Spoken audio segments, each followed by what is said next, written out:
أعوذ بالله من الشيطان الرجيم. بسم الله الرحمن الرحيم.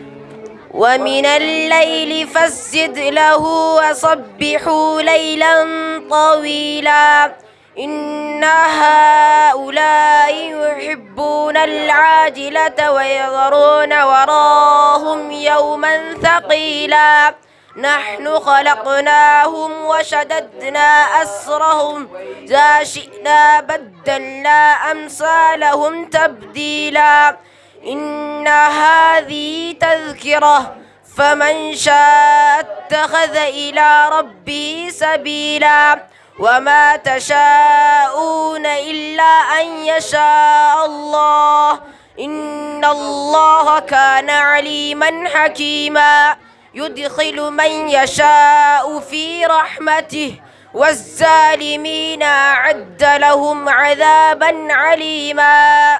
صدق الله العظيم.